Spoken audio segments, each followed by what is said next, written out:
gives them. After days of walking, there is one final climb to reach the lost city. We've been walking 3 days, more than 23 kilometers, and these are the last steps to get to the lost city of Teyuna, where the Tairona lived more than 400 years ago. It has been said, never measure the height of a mountain until you have reached the top. And the saying couldn't be more true.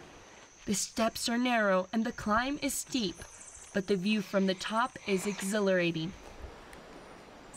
Open terraces greet us when we arrive to Teyuna.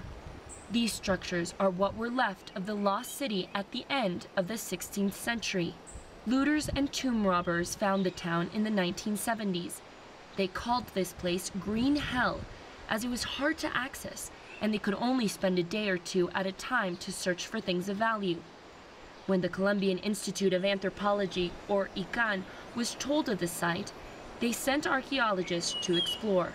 As the forest growth was cleared, archaeologists found that Teyuna Lost City is made up of hundreds of terraces and rings carved into the mountainside.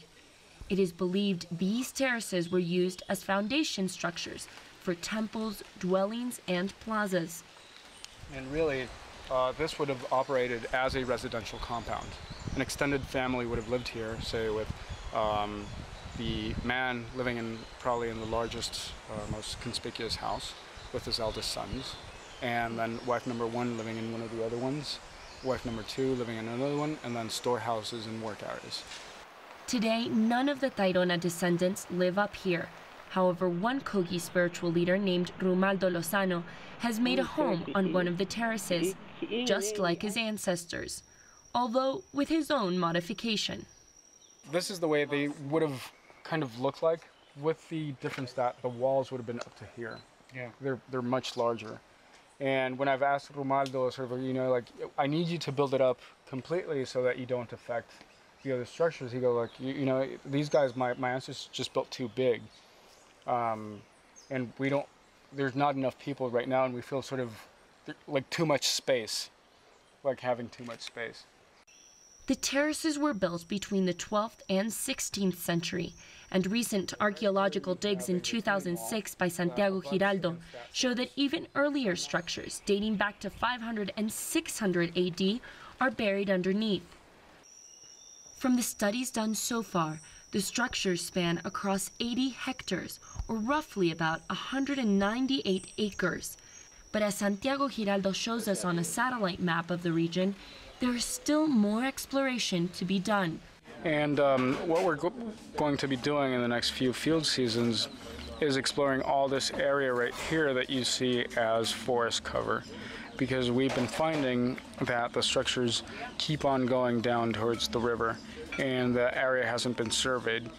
So we're trying to understand to what extent the city actually extends down into the river and what would be its limits. Teyuna would have been just one of 250 cities built by the Tairona people across 5,000 square kilometers from the coast and up through the mountains. It is believed about 3,000 people would have lived in the lost city. Throughout the site, archaeologists have found tools, such as this metate, used to grind corn. There's a number of stone chisels, axes. There's also gold working tools that have been found in certain other sites. Findings also show the Tairona who lived here probably came in contact with the Spaniards, although they most likely met them on coastal towns. Taking a place like this for the Spanish was extremely hard. One of the reasons was that they couldn't use cavalry here, and also because the staircases that provide access to the town are so steep that you have to come in single file. The European diseases brought by the Spanish spread easily throughout the indigenous villages until it finally reached Teyuna. It is believed Ciudad Perdida and surrounding towns were abandoned because of these epidemics.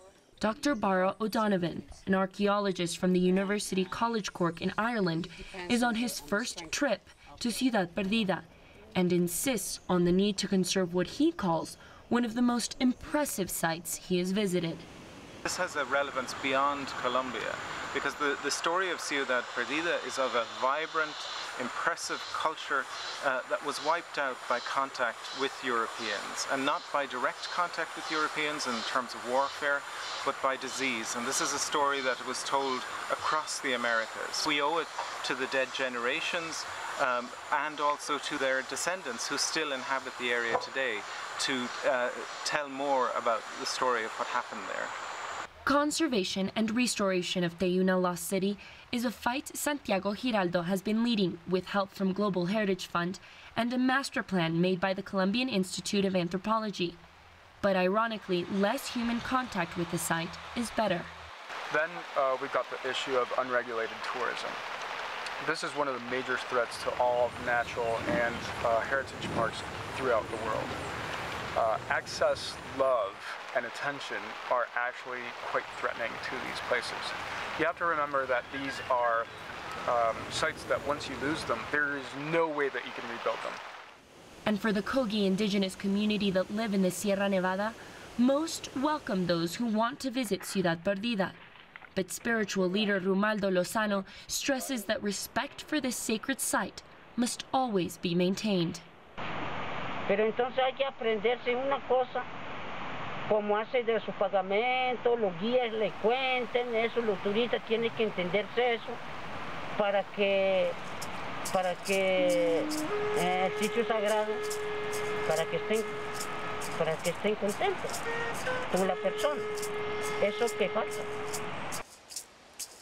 While archaeologists continue to search for answers about the Tairona people and this impressive city they once inhabited, the reality is some questions may never be answered.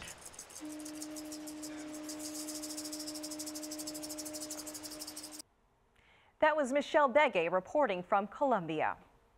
The European colonization of the Americas forever changed the lives, bloodlines, and cultures of the peoples of the continent.